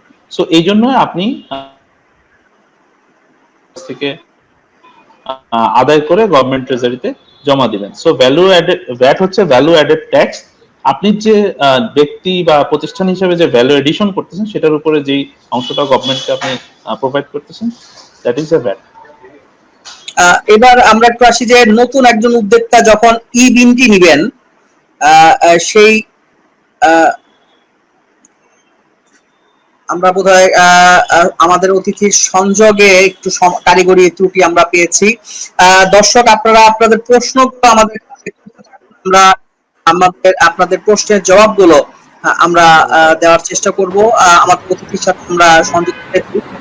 আমি নতুন উদ্যোক্তা যারা আসেন তাদের একটি বিষয় থাকে যে তারা আসলে ই বিনের কথা আমরা বলছিলাম, ই বিনটি তারা রেজিস্ট্রেশন কিভাবে করবেন? এই ই বিনে রেজিস্ট্রেশনের জন্য তাদের আসলে কি কি ডকুমেন্ট গুলো দরকার? তারা কি নিজেরাই পারবেন এটি রেজিস্ট্রেশন করতে, নাকি কারো সহযোগিতা দরকার পড়বে?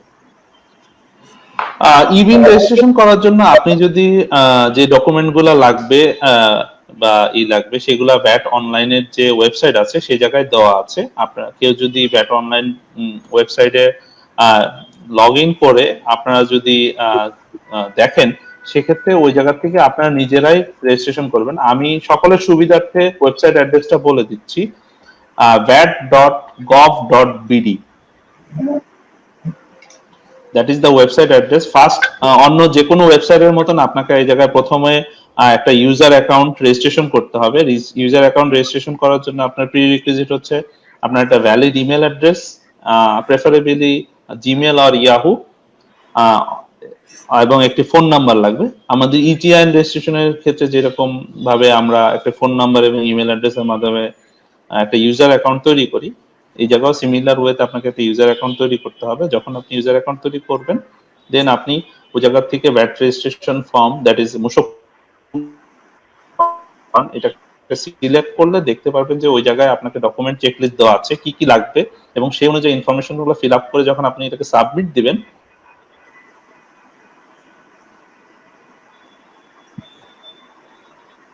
অটোমেটিক্যালি ভ্যাট রেজিস্ট্রেশনটা হয়ে যাবে যদি আপনার ডকুমেন্ট গুলো সবকিছু ঠিকঠাক থাকে। এটা অনেকের কাছে কোশ্চেন আসতে পারে, পরবর্তীতে আপনার ডকুমেন্ট কালেকশনের সময় লাগতে পারে বা রিকোয়ার্ড ইনফরমেশন কালেকশন করতে সময় লাগতে, পরবর্তীতে যখন আবার আপনি লগ ইন করে পরবর্তী স্টেপে যাবেন, অটোমেটিকলি সেই জিনিসগুলোকে করা সম্ভব। তবে আমি যারা একদম নতুন উদ্যোক্তা বা তাদেরকে বলবো, আপনার ট্যাক্স নিয়ে কাজ করেন, এরকম কারোর সাথে যদি 10 মিনিট আলাপ করেন বা রেজিস্ট্রেশনটা কিভাবে করতে হয় তার কাছ থেকে দেখে নেন, সেটা ভালো হবে। এবং এনবিআর এর ওয়েবসাইটে আরেকটা জিনিস আছে, এটা ভ্যাট রেজিস্ট্রেশন কিভাবে করতে হবে, এটা একটা গাইডলাইন ফর্মও দেওয়া আছে। আপনারা যদি সেই গাইডলাইন ফর্মটা দেখেন, সেই জায়গা থেকেও আপনি সেটা ফলো করলে আপনি রেজিস্ট্রেশনটা করে নিতে পারবেন। আচ্ছা, ট্যাক্সের যে আমরা বছরে একবার দেই, এটার ক্ষেত্রে আসলে রিটার্নটা মানে কত দিনে দিতে হবে, বা এটা কি একবার দিতে হয় নাকি কত দিনের লাগবে দেওয়ার জন্য, এবং বা এটার কোনো সময়সীমা আছে কিনা যে রিটার্নটা আসলে কখন দিতে হয়? আচ্ছা, ট্যাক্সের ক্ষেত্রে যেটা হচ্ছে যে, যেহেতু আমরা বলেছি আমাকে ভ্যাট এবং ট্যাক্স দুইটা জিনিস, একটা ডাইরেক্ট ট্যাক্স একটা ইনডাইরেক্ট ট্যাক্স। ট্যাক্সের ক্ষেত্রে নিয়ম হচ্ছে আপনাকে বছর শেষে আমাদেরকে জুলাই টু জুন হচ্ছে ফাইন্যান্সিয়াল ইয়ার শেষ হওয়ার পরে নভেম্বরের মধ্যে পার্সোনাল ট্যাক্সের রিটার্ন দিতে হয়, জানুয়ারি 15 তারিখের মধ্যে হচ্ছে আমাদেরকে কর্পোরেট ট্যাক্স বা কোম্পানি ট্যাক্সের রিটার্ন সাবমিশন করতে হয়। কিন্তু ভ্যাটের ক্ষেত্রে আপনাকে প্রতি মাসেই রিটার্ন জমা দিতে হবে। আপনি সেপ্টেম্বর মাসের ভ্যাট রিটার্ন অক্টোবর মাসের 15 তারিখের মধ্যে জমা দিতে হবে। কেউ যদি 15 তারিখের মধ্যে জমা দিতে না পারেন, সেক্ষেত্রে তাকে যেটা করতে হবে, কমিশনার বরাবর অ্যাপ্লিকেশন দিতে হবে টাইম এক্সটেনশন করার জন্য। আপনি এবং যদি আপনাকে কোনো কারণে আপনি যদি কমিশনার বরাবর অ্যাপ্লিকেশনও করেননি, আপনি যদি ভ্যাট রিটার্নটা 15 তারিখের মধ্যে জমা না দেন, সেক্ষেত্রে আপনাকে নন সাবমিশনের জন্য 10,000 টাকা জরিমানা, অ্যাজ পার ভ্যাট ল 10,000 টাকা জরিমানা দিতে হয়, এবং আপনার যদি কোনো ভ্যাট পেয়েবল থাকে সেটার উপরে পেনাল্টি অ্যাপ্লিকেবল, 2% হবে পেনাল্টি অ্যাপ্লিকেবল। কেউ যদি ইবিনে রেজিস্ট্রেশন করলো, কিন্তু হয়তো দেখা গেল যে সে বিভিন্ন কারণে সে আর হচ্ছে রিটার্নই কখনোই দেয়নি, তাহলে সেই ক্ষেত্রে তার আসলে করণীয় কি, এবং এই ক্ষেত্রে তার আসলে জরিমানা হবে কিনা? ইবিনে রেজিস্ট্রেশন করার পরবর্তীতে যদি সে রিটার্ন না দেয়, অবশ্যই আইন অনুযায়ী জরিমানা হবে।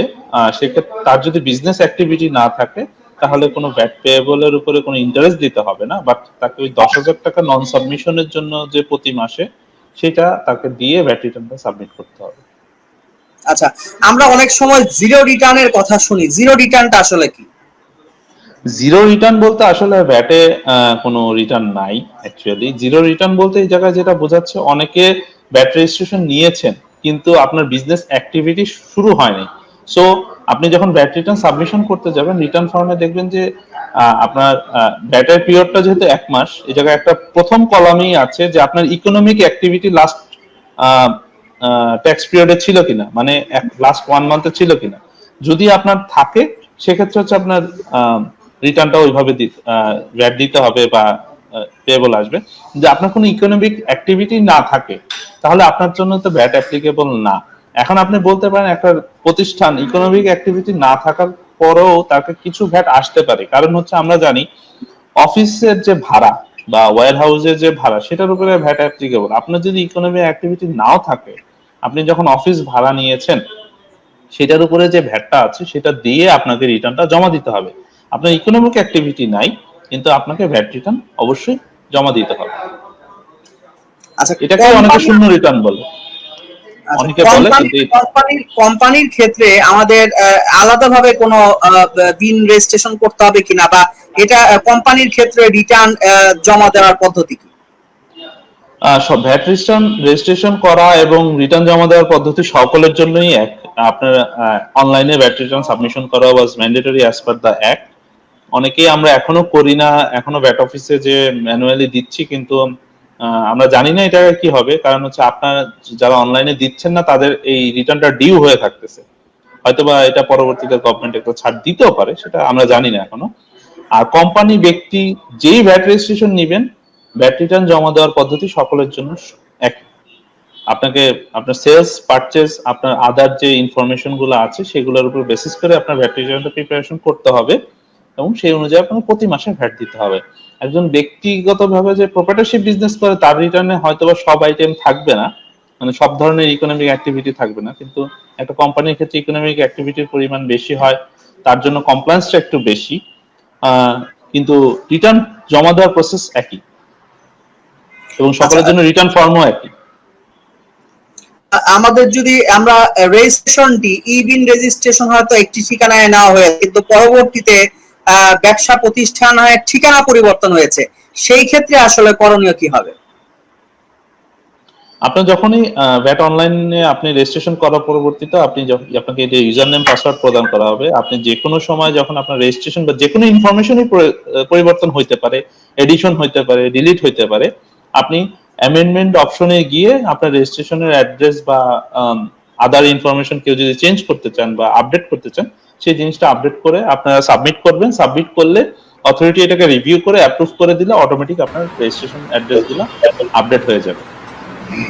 আমি যদি ভুল না করে থাকি, উত্তর ভাই সম্ভবত জানেন, আমাকে যেটা ইন্ডিয়া অফিস থেকে বলছে সেটা হচ্ছে ওনারা একটা সার্কুলার দিয়ে সবগুলা ই কমার্সকে কনসল 15-এর অধীনে নিয়ে আসছে। এটা হচ্ছে ইনকাম ট্যাক্সের ক্ষেত্রে, ইনকাম ট্যাক্সের ক্ষেত্রে, ভ্যাটের ক্ষেত্রে, ভ্যাটের ক্ষেত্রে আলাদা, তাই না? জি, ভ্যাটের ক্ষেত্রে ঢাকার মধ্যে হচ্ছে ঢাকা উত্তর, দক্ষিণ, পূর্ব, পশ্চিম 3টা কমিশনারেট, 4টা কমিশনারেট 4টা ভাগে ভাগ করা হয়েছে। এদের আন্ডারেই আপনার এলাকা ভিত্তিক আপনাকে ভ্যাট রেজিস্ট্রেশনটা নিতে হয়। যেটা আপনার যেই এলাকায় পড়েছে সেই এলাকার কমিশনারেটের আন্ডারে আপনাকে ভ্যাট রেজিস্ট্রেশন নিতে হবে। আচ্ছা আচ্ছা। আচ্ছা, আরেকটি বিষয় আসে, যেমন হচ্ছে কেউ যদি ইম্পোর্ট করেন অর্থাৎ আমদানিকারক হিসেবে, সেই ক্ষেত্রে আমাদের ই কমার্সের বিষয়ে যারা রয়েছেন, যে কোনো প্রোডাক্ট যদি ইম্পোর্ট করে থাকেন, সেই ক্ষেত্রে তারা হচ্ছে কি কি ডকুমেন্ট এই মূসকের দেওয়ার ক্ষেত্রে বা ভ্যাট এর দেওয়ার ক্ষেত্রে তারা রক্ষণাবেক্ষণ করবেন?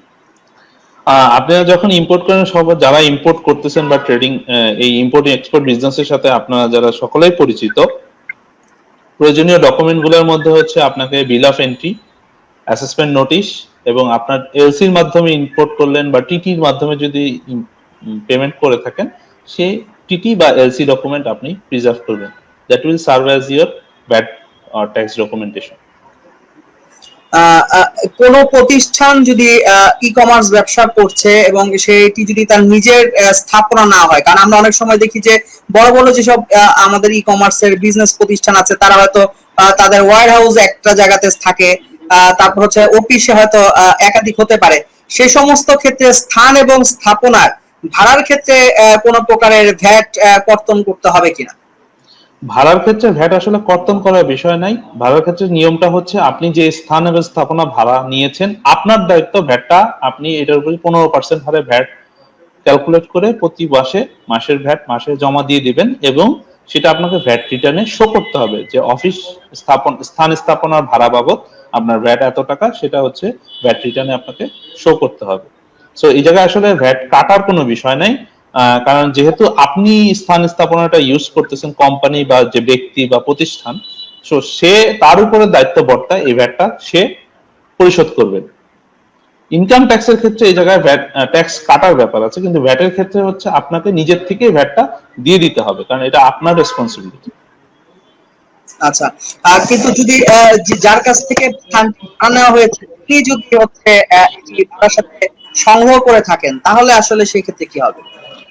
আপনারা কখনোই ভাড়ার সাথে সংগ্রহ করতে সে পারে না, কারণ হচ্ছে একজন ব্যক্তি বা সে যদি প্রতিষ্ঠান হয় সেক্ষেত্রে আপনাকে সে মূসক 6.3 দিতে পারবে, কিন্তু একজন ব্যক্তির কাছ থেকে আমরা যেগুলো সাধারণত দেখি ব্যক্তির কাছ থেকে ভাড়া নেওয়া হয়, সে তো আপনাকে মূসক 6.3 দিতে পারবে না। তো যেহেতু সে মূসক 6.3 দিতে পারবে না, সে এই ভাড়ার উপর থেকে ভ্যাটটা সে তার কালেকশন করার কোনো অথরিটি নাই, কারণ সে হচ্ছে নন রেজিস্টার্ড পারসন। এবং ভ্যাট আইনে বলা আছে আপনাকে ভাড়ার উপরে ভ্যাটটা দেওয়ার দায়িত্ব হচ্ছে যে প্রতিষ্ঠান বা ব্যক্তি ভাড়া নিয়েছে তা। সো আপনারা কেউ যদি এই ধরনের দাবি করেও আপনারা স্ট্রংলি অপোজ করবেন যে আমি আমার ভ্যাটটা টাইম মতন জমা দিয়ে দিব, আপনাকে আপনার ভাড়া বাবদ যে কয় টাকা সেটা কয় টাকা আমি আপনাকে প্রদান করব। আচ্ছা, আমাদের ই কমার্সে যারা ব্যবসা করছেন তারা আসলে এই ভ্যাটের নিয়মিত যে রিটার্নটি সেটি দেওয়ার জন্য তাদের আসলে কি কি ধরনের ডকুমেন্ট গুলো সবসময় রাখতে হবে বা এগুলো আপডেট করে সংরক্ষণ করা প্রয়োজন, এবং কতদিন এই ডকুমেন্ট গুলোকে সংরক্ষণ তারা করবেন? আমি আমার স্লাইডে যদি খেয়াল করে থাকেন একটা জিনিস শো করেছি, আপনার নন এক্সপোর্ট ওরিয়েন্টেড অর্গানাইজেশন হলে 5 বছর ডকুমেন্টগুলো সংরক্ষণ করতে হবে। কি কি ডকুমেন্ট রাখতে হবে সেটা প্রথমেই আসি আমি। আপনাকে মূসক রেজিস্টার, পারচেজ এবং সেলস রেজিস্টার মেনটেন করতে হবে, এবং আপনাকে পারচেজ এবং সেলস উভয় ক্ষেত্রে মূসক 6.3 এই ডকুমেন্টগুলো আপনাকে রাখতে হবে। এবং কেউ যদি ইম্পোর্ট এক্সপোর্টের সাথে রিলেটেড থাকে, ইম্পোর্ট এক্সপোর্ট ডকুমেন্ট আমি যেটাকে বলেছি বিল অফ এন্ট্রি বা বিল অফ এক্সপোর্ট, অ্যাসেসমেন্ট নোটিশ, আপনার প্রোফার্মা ইনভয়েস অর আপনার ব্যাংকিং এলসি অর টিটির কপি, এই জিনিসগুলো আপনাদের সকলকে সংরক্ষণ করতে হবে। কারণ এগুলা ছাড়া এইগুলো হচ্ছে আপনাদের জায়গার ক্ষেত্রে সোর্স ডকুমেন্ট হিসাবে করা হয়। এবং সেই সাথে সাথে আরেকটা জিনিস আপনাকে সংরক্ষণ করতে হবে, ভ্যাট চালানগুলো। আপনি যে ট্রেজারির মাধ্যমে যে ভ্যাটের টাকাটা জমা দিয়েছেন গভর্নমেন্ট ট্রেজারিতে, সেই চালানের কপি আপনি অবশ্যই সংরক্ষণ করবেন। আচ্ছা, সেবার ক্ষেত্রে ভ্যাটের একটি বিষয় আছে, অনেক এই বিষয়টি নিয়ে জানতে চান যে হয়তো একটি ই কমার্সের প্রতিষ্ঠান আপনি হয়তো কেউ অর্ডার করেছেন, সেখানে হয়তো 1000 টাকার একটি প্রোডাক্ট হয়তো অর্ডার করা হয়েছে, এর সাথে হয়তো ডেলিভারি চার্জ হিসেবে প্রতিষ্ঠানটি হয়তো 50 বা 100 টাকা নিচ্ছে। হয়তো তার বিল আসলো, আমরা ধরে নেই যে 1100 টাকা বিল আসলো। এখন সেই ক্ষেত্রে এইখানে ভ্যাট কতটুকু তিনি ধরবেন? এখানে কি 1100 টাকার উপরে পুরো ভ্যাট আসবে, নাকি তিনি যে সার্ভিস চার্জ 100 টাকা নিলেন সেটার উপরে তাকে ভ্যাট ধরবেন? আচ্ছা, এই জায়গায় দেখেন আমি যেই আপনাদেরকে আপনাদের ব্যাখ্যাপত্র যেটা আছে, আপনাদের এই যে ই কমার্সের জন্য অনলাইন গুড সেলের ক্ষেত্রে যে ব্যাখ্যাপত্র দেওয়া আছে, সেই জায়গায় কিন্তু বলেছে যে সার্ভিস চার্জের উপরে তো আপনাকে ভ্যাট দিতেই হবে, সাথে আপনি যে প্রোডাক্টটা সেল করতেছেন সেই জায়গায় পারচেজ এবং সেলস এর যে আপনার যে ডিফারেন্স, আপনি ধরেন প্রোডাক্টটা কিনেছেন 1000 টাকার প্রোডাক্টটা 900 টাকা দিয়ে কিনেছেন এবং বিক্রি করলেন 1000 টাকা।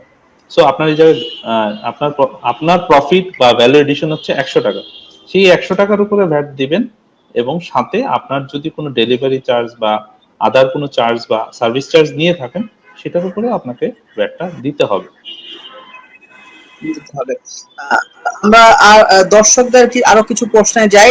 একজন দর্শক প্রশ্ন করেছিলেন যে গ্রোসারি প্রোডাক্টে অনলাইনে সেলের জন্য কত পার্সেন্ট ভ্যাট দিতে হবে, এইটি একটি প্রশ্ন তিনি করেছিলেন। গ্রোসারি প্রোডাক্টে অনলাইনে সেলের জন্য 5% হারে আপনাকে ভ্যাট দিতে হবে। এবং ভ্যাটটা কিভাবে ক্যালকুলেট হবে সেটা আমি আবারও বলছি, ব্যাখ্যাপত্রটা যদি আপনারা দেখেন, এটা বাংলায় একটি ব্যাখ্যাপত্র দেওয়া আছে 22শে সেপ্টেম্বর, এটা ই কমার্স অ্যাসোসিয়েশনের থেকেই এই ব্যাখ্যাপত্রটা আনা হয়েছে আপনাদের সুবিধার্থে। দেখলে আপনি কিভাবে ভ্যাটটা ক্যালকুলেট করবেন ওই ব্যাখ্যাপত্রে স্পষ্টভাবে বলে দেওয়া আছে।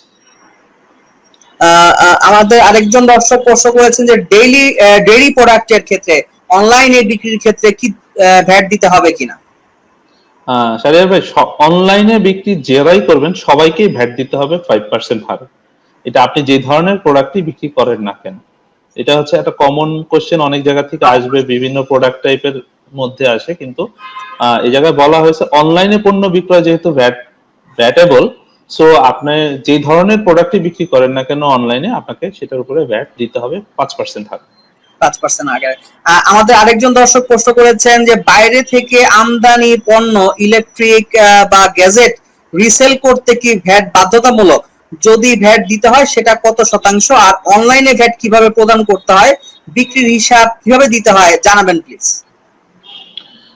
এই জায়গায় বাইরে থেকে আপনি যে জিনিসটা ইম্পোর্ট করলেন, আপনি যদি অনলাইনে সেল করেন, আবারও বলতেছি আপনাকে 5% হারে ভ্যাট দিতে হবে।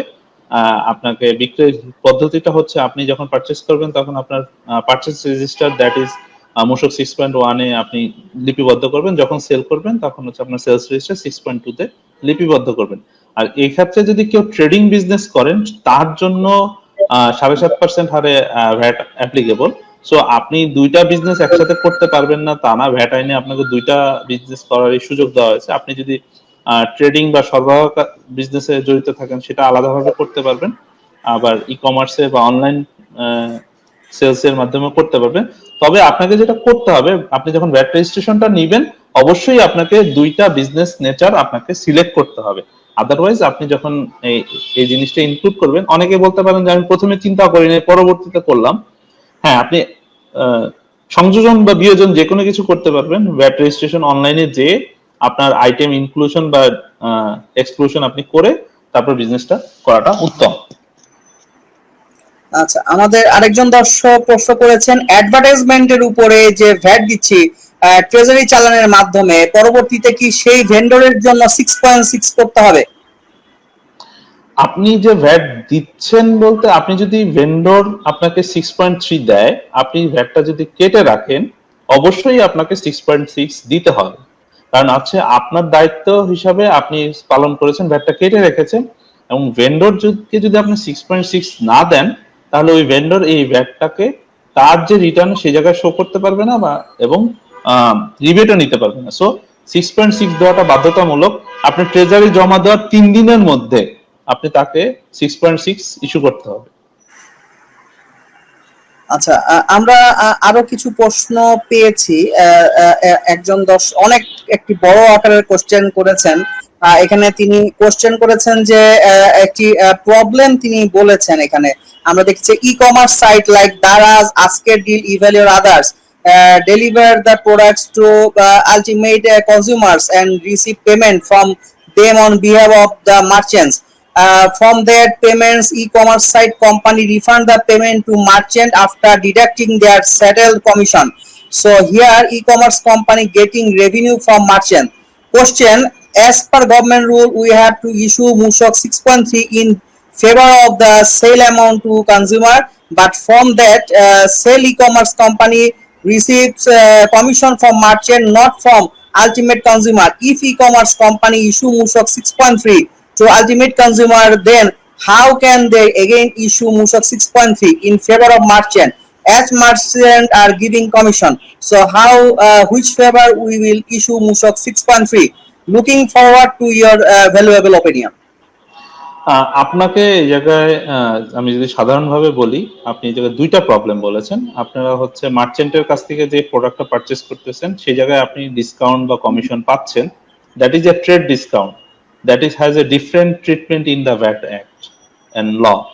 সো সেটা অনেক ডিটেইলে আলোচনা করতে হবে। এটা আসলে এইভাবে ওয়েবিনারে আসলে এটা বোঝানো সম্ভব নয়, কিছু এক্সাম্পল দিয়ে করতে হয়। কিন্তু আপনি কাস্টমারের ক্ষেত্রে আপনাকে 6.3 দিতেই হবে, দ্যাট ইজ এ ম্যান্ডেটরি।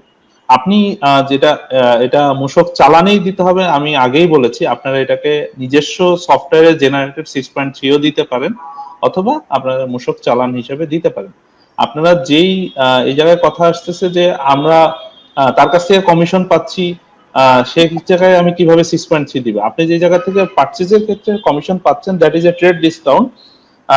এটা রিফ্লেক্ট করবে হচ্ছে আপনার যে সাপ্লায়ার, সে আপনাকে যে 6.3 দিচ্ছে, সেই জায়গা সেটার উপরে হচ্ছে সে আপনাকে ডিসকাউন্ট দিলেও সেটার উপরে ভ্যাট পেমেন্ট করে আপনাকে ডিসকাউন্টটা মূসক চালানে উল্লেখ করে দিবে, তাহলেই হচ্ছে আপনি ওটা পেয়ে যাচ্ছেন। ওই জায়গায় আপনাকে 6.3 ইস্যু করতে হবে না। আমি যদি সিম্পলি বলি, এটাকে আরো ডিটেলে বলতে হবে, কারণ এটা আসলে ছোট একটা জিনিস না, এটা অনেক বড় একটা ইস্যু। সো আমার মনে হয় এতটুকু এই ফোরামের জন্য এখন যথেষ্ট। পরবর্তীতে যখন ওই দর্শক আরো দুটো প্রশ্ন করেছেন, বলেছেন what should be the base amount on which we can calculate VAT for e-commerce business, এবং আরেকটি কোশ্চেন করেছেন as the transaction amount is very tiny and number of transaction are very large of e-commerce business, how can we issue Mushok 6.3 if it need to be issue in favor of ultimate consumer?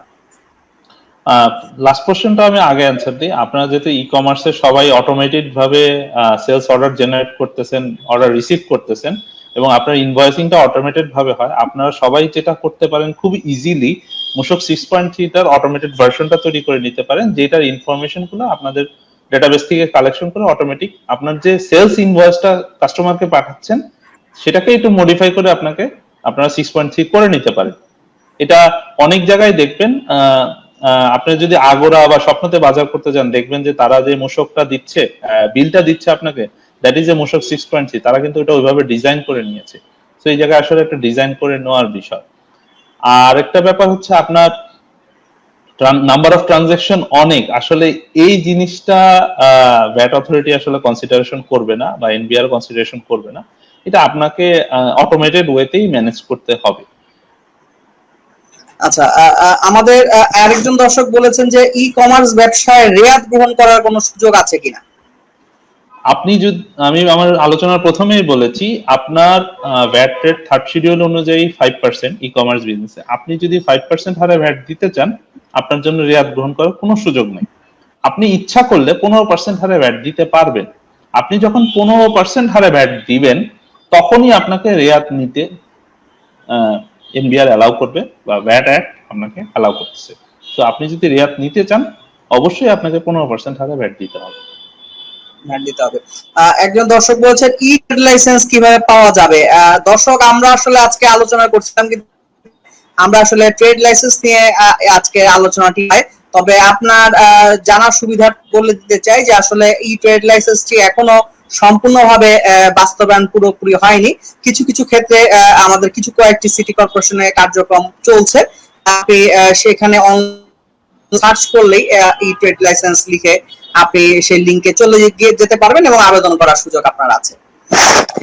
আমরা আজকে দর্শকদের কাছ থেকে কোনো তথ্য আমরা পাইনি, তবে একটি বিষয় আপনার কাছে জানতে চাই যে আসলে অনেকে চিন্তা করেন যে আমি ভ্যাট দিতে যাব, আমাকে বছরে রিটার্ন 12টি দিতে হবে, একটু জটিল মনে হয়।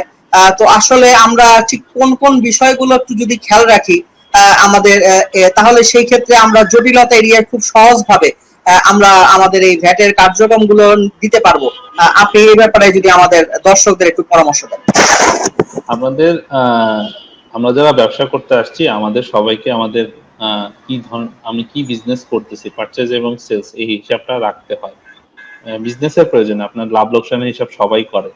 সো আমরা যখন লাভ লোকসানের হিসাবগুলো করি, আমরা যদি একটু ভালোভাবে অ্যাকাউন্টিংটা করি, মানে আমার হিসাবপত্রটা আপডেট রাখি এবং হিসাবপত্রের প্রয়োজনীয় ডকুমেন্টগুলো যদি প্রত্যেক দিন বা প্রতি মাসে বা প্রতি সপ্তাহে আমরা যদি এগুলো চেক করে আপডেট করে রাখি, তাহলেই আপনি ভ্যাট রিটার্ন তৈরি করার জন্য যে ইনফরমেশন গুলো প্রয়োজন আপনার, সেটা আপনার কাছে অ্যাভেলেবলই আছে। আপনি শুধু এটাকে রিটার্ন ফরম্যাটে সাজিয়ে আপনি উপস্থাপন করতে হবে। এবং এই রিটার্ন ফরম্যাটে আপনি কিভাবে সাজাবেন, ভ্যাট রিটার্নটায় কোন সেলে কোন আইটেমটা দিতে হবে বা যাবে, সেটার কিন্তু একটা পরিষ্কার ইনস্ট্রাকশন ভ্যাট অনলাইনে গেলে আপনারা পাবেন। এবং সে জায়গায় কিন্তু সুন্দর করে লিখে দেওয়া আছে কোন আইটেমটা এই জায়গায় কোন সেলে আসবে এবং কেন আসবে, এবং ওই আইটেমটা ওই সেলে ইনফরমেশনটা ফিল আপ করার জন্য আপনার কি কি ধরনের ইনফরমেশন ভেন্ডরের কাছ থেকে বা আপনার সাপ্লায়ারের কাছ থেকে অথবা আপনার সেলারের কাছ থেকে, কাস্টমারের কাছ থেকে কালেকশন করতে হবে। ওইটা যদি আপনারা একটু গো থ্রু করেন, তাহলে আপনারা খুব সহজে বুঝতে পারবেন যে ভ্যাট রিটার্ন তৈরি করার জন্য কি কি ধরনের ইনফরমেশন প্রয়োজন। ধন্যবাদ আপনাকে। দর্শক আপনারা নিশ্চয়ই আমাদের আজকের যে আলোচনা হয়েছে এখানে আমরা যে বিষয়গুলো জানানোর চেষ্টা করেছি, বলার চেষ্টা করেছি, নিশ্চয়ই আপনারা উপকৃত হয়েছেন এবং এখান থেকে ভ্যাট বিষয়ে আমরা আপনাদেরকে জানানোর চেষ্টা করেছি যে ভ্যাট বিষয়ে যে কমন সমস্যাগুলো আমরা ফেস করি এবং এই বিষয়গুলোতে আমাদের যাতে ভবিষ্যতে সমস্যা এড়ানো যায়, কি কি পদ্ধতি আমাদের অবলম্বন করা প্রয়োজন সেই বিষয়গুলো নিয়ে আমরা আলোচনা করেছি এবং আপনাদের বিভিন্ন প্রশ্নের জবাব আমাদের অতিথি দেওয়ার চেষ্টা করেছেন। নিশ্চয়ই আপনারা উপকৃত হয়েছেন এবং ভবিষ্যতে আমাদের ইক্যাবের পক্ষ থেকে আপনাদের এরকম বিভিন্ন বিষয় নিয়ে আমাদের সেমিনার লাইভ শো থাকবে এবং সেখান থেকেও আপনারা উপকৃত হবেন, সেটি আমাদের সকলের প্রত্যাশা। ধন্যবাদ সাহেব। আমি একটু শেষ করবো। অনেকেই এই মুহূর্তে জানতে চাচ্ছেন যে আসলে এই বিষয়গুলো নিয়ে ইক্যাব কি করছে, এই বিষয়টা আমি একটু 2 মিনিট বলবো। কয়েকটা ইস্যু নিয়ে ইক্যাব এখন কাজ করছে, আমরা কনসার্ন আছি, প্রতিটি সমস্যা আমাদের জানা আছে, আপনারা আমাদেরকে জানিয়েছেন, সরকারি দপ্তরের সাথেও আমাদের যোগাযোগ হচ্ছে। প্রথমত হচ্ছে ব্যাট ইস্যু। ব্যাট ইস্যুতে আমরা কিন্তু এনবিআর এর সাথে কথাবার্তা চলতেছে আমাদের, যেভাবে ব্যাট অনেকেই ফোন দিচ্ছে এনবিআর ব্যাট দেওয়ার জন্য। আমাদেরকে কিন্তু এটা মনে রাখতে হবে, দেশের প্রচলিত আইনে যা আছে তা কিন্তু আমাদেরকে মানতে হবে, এটা মেনেই কিন্তু আপনাদের প্রত্যেককে কাজ করতে হবে। যে আইনটা 18 বা 19 তৈরি হয়েছে সেটা আসলে ইম্পোজ হয়নি, এখন ইম্পোজ হয়েছে, সেটা এই প্রস্তুতি নিয়ে কিন্তু তার সাথে নামতে হবে। খাবারের একটা দেশ, আমাদের ব্যাটের টাকা দিয়ে কিন্তু দেশ চলবে। সেই ক্ষেত্রে যদি কারো কোনো সমস্যা হয়, আসলে অনেক সময় এনবিআর এর সাথে একটু ভুল বোঝাবুঝি হয়, রেট নিয়ে কিছু সমস্যা হয়, সেই সমস্ত সমস্যা যাতে কম হয় সেই জায়গাগুলো নিয়ে আমরা এনবিআর এর সাথে কথা বলছি। উচ্চপদেও এনবিআর এর সাথে একটা বৈঠক করার আমাদের চেষ্টা চলছে এবং আপনাদেরকে কিভাবে সহযোগিতা করা যায়, আজকে এই সেমিনার হলো আরো কিভাবে সরাসরি সহযোগিতা করা যায় আপনাদের রিটার্ন দাখিল করার ব্যাপারে, সেটা নিয়েও কিভাবে আলোচনা হচ্ছে। সিদ্ধান্ত হলে আমরা আপনাদেরকে জানিয়ে দেবো। পাশাপাশি যে সমস্যাটা এখন আছে ট্রেড লাইসেন্স নিয়ে, এটা আমরা একেবারে এটা শেষ প্রান্তে এসেছি।